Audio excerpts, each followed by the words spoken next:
Wolf Poetics. Sit back and enjoy the unique perspective that is expressed through poetry, poems, prose, and short stories. Okay, hello and welcome back to the Wolf's Den on Cosmos Astrum Radio. My name is Lone Wolf Poetics. So tonight I'm going to do the broadcast that I originally planned to do last week. I wasn't able to do my broadcast obviously last week. So with that said, tonight's theme is going to be domestic violence poems in prose. So tonight's going to be a little bit different though, because I'm not really going to be doing like the deep dive discussing each piece, and the reason for that is because I'm going way back to when I basically started writing almost for these pieces, so I just honestly don't remember the stories or anything behind them. I'll say a little bit about each piece, but tonight's going to be probably a pretty short broadcast, probably looking around only half an hour or so, around there. So with all that said, just like my first broadcast here, I do have a quote to share to kind of kick things off, and so I do have a quote to kind of kick things off. So this quote comes from American actor Nelson Ellis, and I think it's actually very timely as well, because he said, "Domestic violence is an epidemic, and yet we don't address it until it happens to celebrities." Okay, so with that said, my first piece tonight is entitled "I Love You," ... and it's another, and it is a two-way poem, and I'll kind of discuss what that means after the piece. So with that said, this is my first piece of the night, entitled "I Love You," ... and it goes like this. I love you, but only with my fists. I'll always be there to comfort you, but only with hateful words. I will pick you up when you fall, but only to strike you down again. I will help you succeed, but only to stay down. I will tell you you are beautiful, but only with broken bones. I will compliment your body, but only when you are bleeding. I will show you the world, but only when you are dead. I will cry for you, but only when you are strong. I will live to chase you, but only if you call the cops. I will kiss away your pain, but only to mess with your mind. I will forever cherish you, but only as a punching bag. I will always love you, but only with my fists. P.S. Now go back, but only read every odd but only read every odd line, and you'll see what love should be. I love you. I'll always be there to comfort you. I will pick you up when you fall. I will help you succeed. I will tell you you are beautiful. I will compliment your body. I will show you the world. I will cry for you. I will live to chase you. I will kiss away your pain. I will forever cherish you. I will always love you. Okay, so that was my first piece entitled "I Love You." ... So basically with this piece, so when I was introducing that piece, obviously I had said it was a two-way poem. So kind of talk about what that is. So basically a two-way poem is a poem it's a single poem. It can be read two different ways, and have, depending on which way you read it, has very different, if not polar opposite meanings. So this is one of only two two-way poems that I've ever written. I really like writing this style, but it's obviously very challenging trying to figure out an overall message and then figuring out is almost basically having to write 3 poems in one. So you have your, what I call like your base poem, which is kind of, yeah. So you have like your base poem, I like to call it. So that would be the I love you, I will always cherish you, I will cry for you, I will live to chase you. Those. So that's the base poem, and then the secondary poem is the domestic violence, the odd or the even number, the even numbered lines. So it would be, but only with my fists, but only with hateful words, but only to strike you down again. Those lines.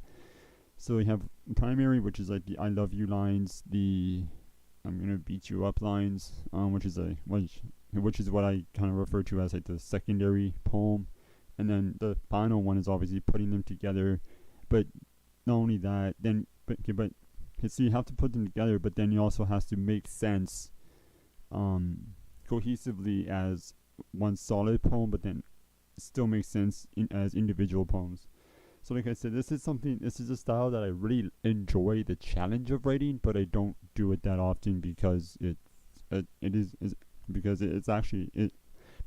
really hard. So with this one specifically, I love you ... I wanted to showcase the contrast between the abuse of a relationship, the what I call like fake love, and true love. And I think this one really managed to hit all 3 of those aspects really well in this one. Between the two two-way poems that I have, I actually like my other one better. I just think it has a better flow to it. But maybe this one was just a little bit different style of a two-way poem. So I think the lack of poetic devices in this piece really helps the impact of this piece has. And that's something you're going to see kind of compared and contrasted in some of my later pieces I'm going to do tonight. Is that the use of poetic devices. So you're going to see this piece and the next piece. I don't use a lot, if any, real poetic devices, but I think, like I said, that just adds to their impact, adds to their rawness, adds to the strength of the message in these first 2 pieces specifically. But like I said, I don't really have a whole lot to say about any of these pieces. So with that said, I'm actually going to jump into my next piece here. And this one is this next piece is entitled Smokescreen Love, and love is in quotations. So with that said, it goes like this. She's smiling and laughing, playing shinny with the guys, telling loving stories of the one who calls her his wife. How I wish they could see past the smokescreen fantasy and see her reality.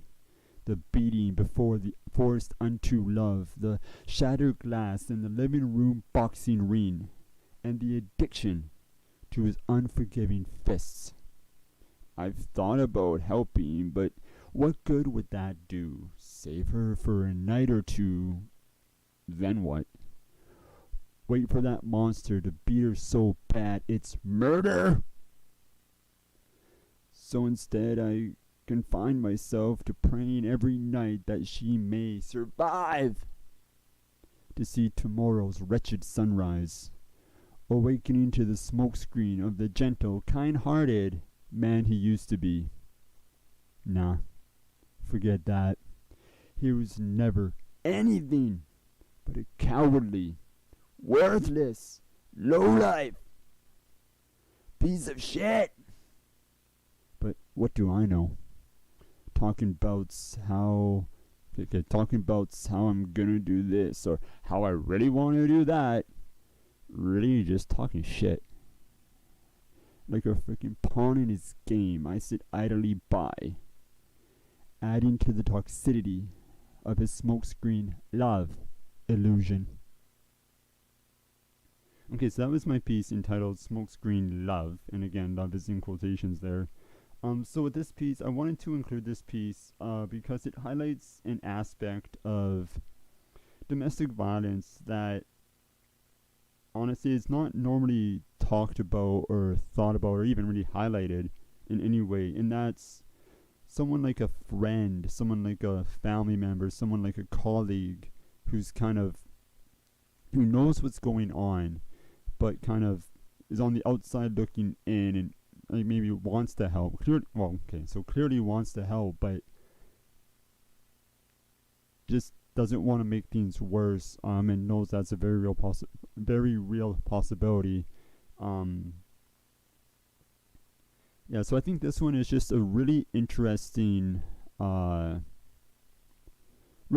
see that side of it. Like I said, it's something that you don't often see or think about, really.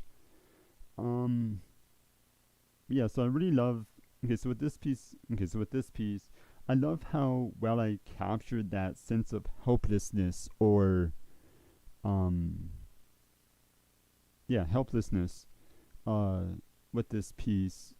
Like I said, from a, whether it be a coworker, a friend, a family member, someone like that who's close with the victim, that wants to help, that knows what's going on, but like I said, it's just kind of powerless and helpless and kind of unsure whether or how even to go about helping, and it's kind of in a way that's not going to make it worse in the end for the victim. But yeah, that's pretty much all I have to say about this piece. So again, that was my piece entitled Smokescreen Love. So again, obviously not a lot of poetic devices or anything in that one. So this next piece is actually probably one of the longest titles I've ever given a piece. So this next piece is entitled Love is Pain, but You're a Disease. And it goes like this. By your blood shared you are deemed her parents, but that you could never be. Neither a father nor a mother, merely a disease.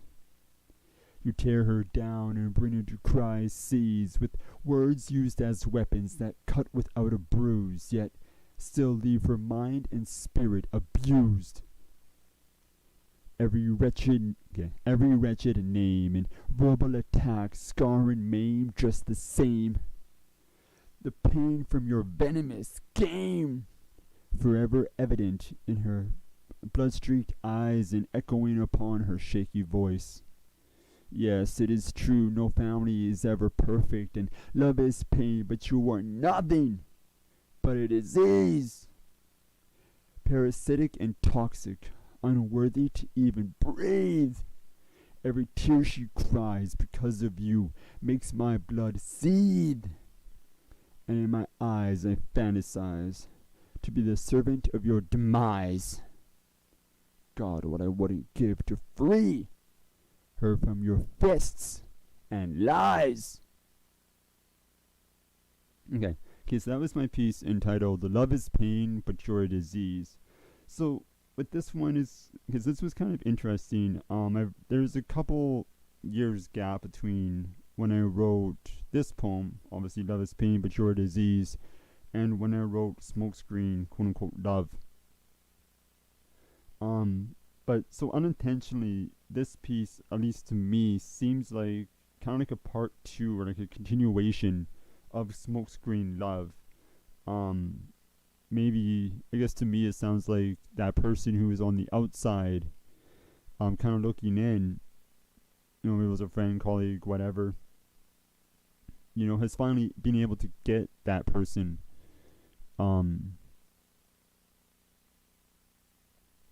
out of that toxic, that abusive relationship. So that's kind of one way to look at it. Another way, obviously, to look at it is very literal, and that's being kind of a child who was abused by their parents, and then kind of grew up and found love another with someone who actually loves them properly, maybe. And so this piece, Love is Pain, but You're a Disease, is going the other way. Again, so kind of from the outside looking in. So from the outside looking in, but now they're more. So maybe now they're even more able. They are able to help, right? They are with this victim.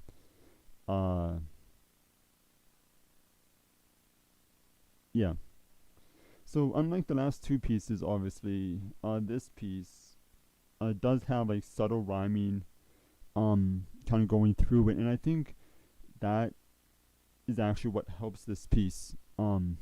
Is actually what helps this poem, because it takes away the edge that the first two pieces have a little bit.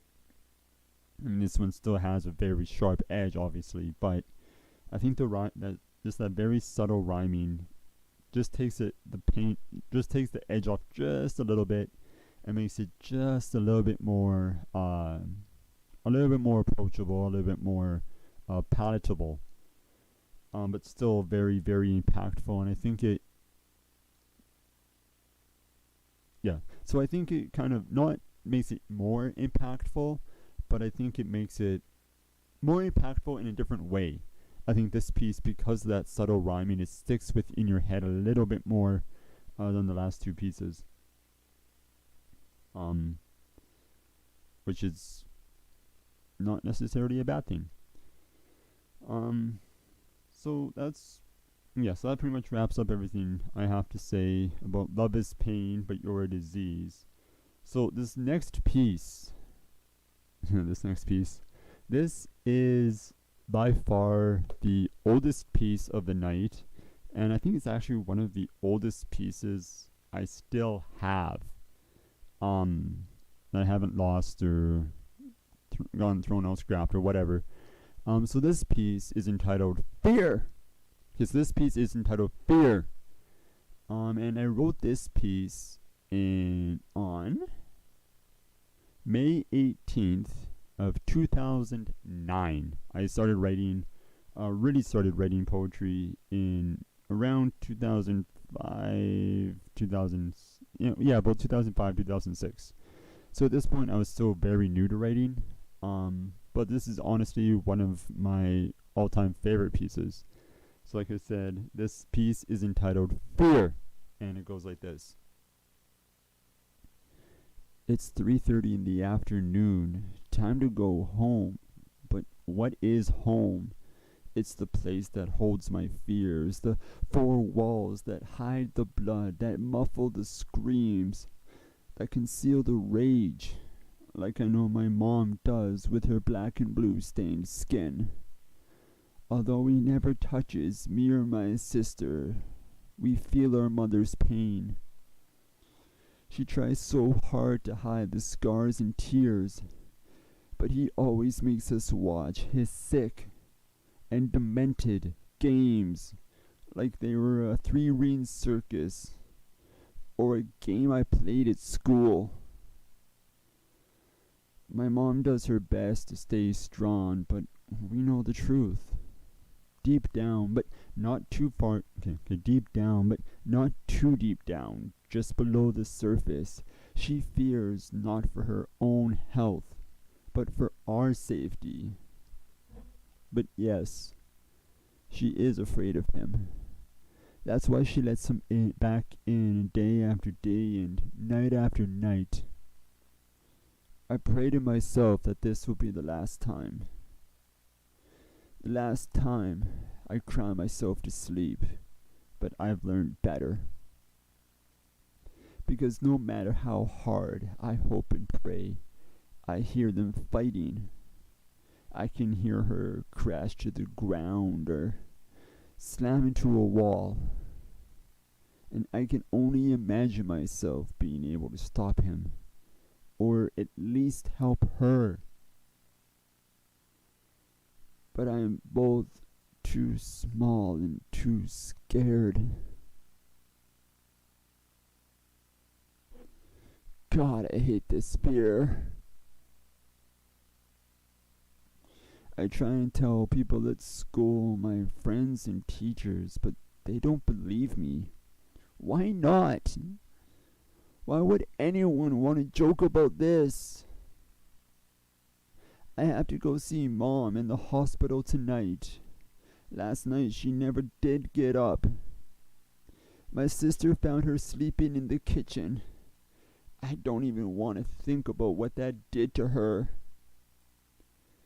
I know for sure he will never care. But maybe now, somebody will believe me. Maybe, just maybe, this will be the last time. I feel this fear. Okay, so that was my piece entitled Fear. So this is, like I said, by far the oldest piece of the night, and like I said, quite possibly the oldest piece of writing that I still have. So I always envision this prose being told from the point of view of a young child. You can take that kind of, I always thought kind of grade 4 to 8, maybe somewhere around there, 4 to 7, something like that. Like kind of, well, yeah, somewhere around there. So kind of grade 3, 4 to like 6, 7, around there. Yeah, so this is a very obviously simple prose, but I think it's, like I said, it's also one of my favorites, and I think it's the reason it's one of my favorites is because it is so simple. It's very just absolutely raw and in your face with the emotion and the desperation and the helplessness, and really torment of this child, having to live through this. So I actually put out a video on my YouTube channel. Just type in Lone Wolf Poetics into YouTube. So this was actually the video that came out last Friday. It's doing pretty well. I'm really happy with it. Yeah, so it was definitely interesting trying to figure out how to shoot the video for this one. But I really like how it came out, and I think I nailed it. So far this is the only piece of the night that actually has a video, and I'm kind of debating on some of the other ones, maybe making a video for Smokescreen Love, quote unquote, or maybe Love is Pain but You're a Disease. But as it stands right now, Fear is the only one that has a video up on my YouTube channel. But yeah, that's pretty much all I have to say for that one. So I promised you guys about half an hour. I still have roughly about 8-ish minutes. So I'm gonna give you guys a sneak peek at the prose for tomorrow's video. So I'm gonna step away from the domestic violence, and we're gonna kind of get a little introspective. So like I said, so with that said, this piece, little bonus piece for you guys, right here on Cosmos Astrum Radio with Lone Wolf Poetics. Okay, so this next piece is entitled Phantom Ghost Wind, and it goes like this. Heaven's living field, midday bright, at water's edge a single stallion appears, his coat a flawed reflection of earth, air, and water, matted and ruffled against a phantom breeze. Trotting toward thy swollen eye, nature's powerhouse bows his head in greeting. Astonishment turns curious at the sight of black pits adorning the beast's left side. Thigh, shoulder, elbow, base of neck, 4 times bitten by a bullet's painful kiss.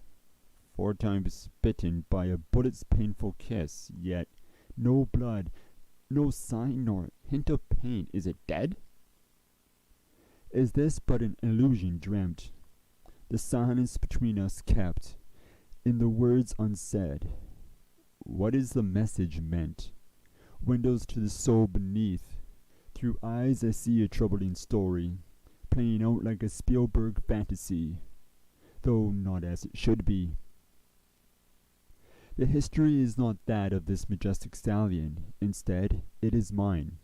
Trials and tribulations, failures and successes, glory shows and horrors no one knows. A chilling wisp of phantom ghost wind claws thy face, wincing my eyes. My vision in a second restored, somehow transplanted from heaven's living field to Henry Ford's work floor.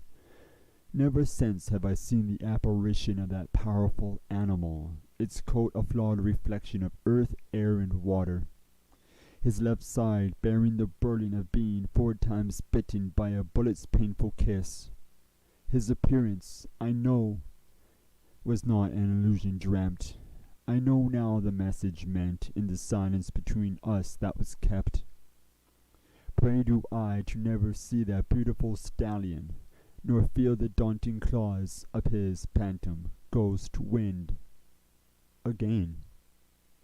Okay, so that was my piece entitled Phantom Ghost Wind. So like I said, I have the video for this piece coming out tomorrow, 12 p.m. Saskatchewan time, on my YouTube channel, Lone Wolf Poetics. So this piece was actually inspired by a painting I saw a few years ago. I think I wrote this in... Let me check. Where is it? Yeah. Okay, so I wrote this one in 2018, so a few years ago. Now, crazy to think that's like a long time ago now. But yeah, so I saw this painting and it's a painting by Val Mocker. So it's a painting. It's a painting by Val Mocker entitled "Phantom Ghost Wind 2." And if you're on our Discord channel, I am going to throw that picture on our Discord channel right now. Just did it.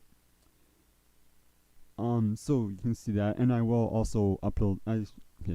So I posted them on our Discord, and I also have them posted on my Facebook page. Just Lone Wolf Poetics there too. So you can kind of see the picture. It's a really, really beautiful painting. Of just a horse, and yeah, it's just a horse. But I really like writing. Okay, so I really like when art, paintings, music, photography, inspire me to write because it is absolutely instant. Because it is absolute instantaneous inspiration, and I have to stop everything I'm doing. Life does not exist. I have to write. So with this piece specifically, so one of the things I really like about this piece specifically, is how the entire prose is actually a metaphor. Obviously, I'm using the painting as a metaphor for myself, and kind of vice versa. And I just think it's a very interesting way of writing. It's definitely a way of writing that I do not do very often, not intentionally anyways. Whereas this piece, so with this piece, however, obviously the metaphoric nature of this piece was very intentional. But yeah, I just really like how using the idea of an animal, like a horse, something that's very strong and is graceful and beautiful, using that as a metaphor for kind of looking into ourselves, especially with this painting, because if you see the picture, the horse isn't perfect. Its coat has, like I say, it has some black spots, it has brown spots, it's scuffed, it looks kind of rough, but still really beautiful. And that's kind of how I picture this piece of prose being. It's not perfect. It's kind of raw. There's a couple parts that, although overall it flows very, very well, there's a couple parts that kind of maybe don't fit quite perfectly to the ear. Although they look like they do on page. But yeah, like I said, so there's the video for this one, which is also very, very different for me. Trying a very new style. Really curious to see how that's gonna work. Like I said, 12 o'clock p.m. Saskatchewan time, only on my YouTube channel, Lone Wolf Poetics. But yeah, really interested to see how you guys what you guys think of that. And obviously I'll share it around to all my socials and everything. But that's pretty much gonna do it for all my writing tonight. So just looking ahead at what we have coming up on Cosmos Astrum Radio. So in about half an hour, actually half an hour exactly almost, we have a Boreal Ghost. Okay, so we have the Boreal Ghost show. Amazing mix of music, amazing mix of genres, and just bands and songs and stories that you're not gonna get anywhere else except for on the Boreal Ghost show. Like I said, that kicks off right at 9 o'clock, so in exactly half an hour, right here on Cosmos Astrum Radio. Following that on Friday, we have the Thunder Cave show with Joe. Again, wide variety of musical genres and musical mediums. Joe is able to actually play cassette on air. He's able to actually play vinyl on air.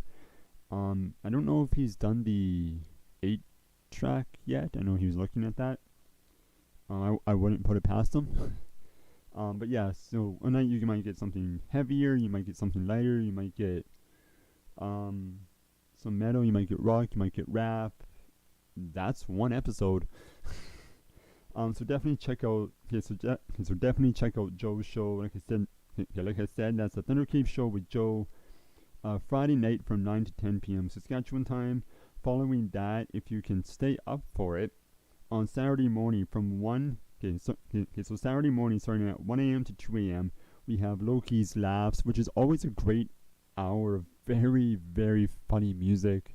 Definitely not family friendly, but absolutely hilarious. So like I said, that's Loki's Laughs, Saturday morning from 1 a.m. to 2 a.m. So that's okay. So just looking ahead. Okay, so let me do two. Okay, so Matt and Allison, who are the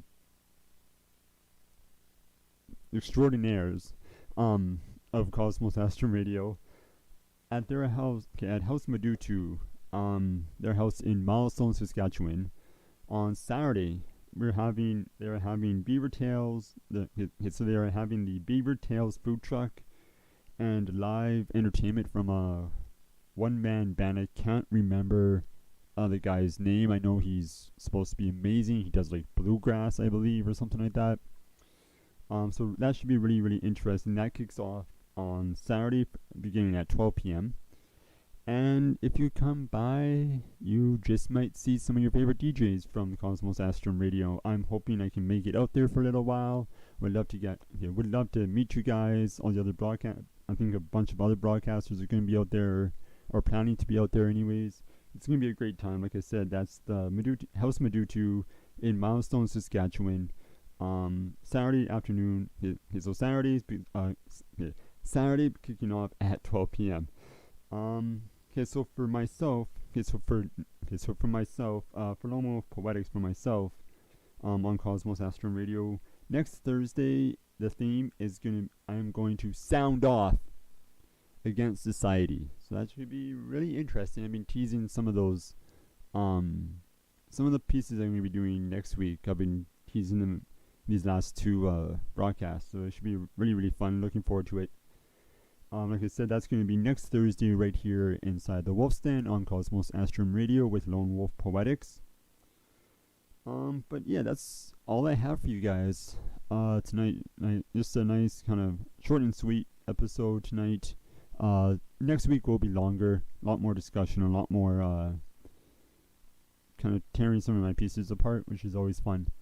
But other than that, that is all I have for you guys. So I am going to sign off by saying there's no right time to start writing, so just write right now. Good night.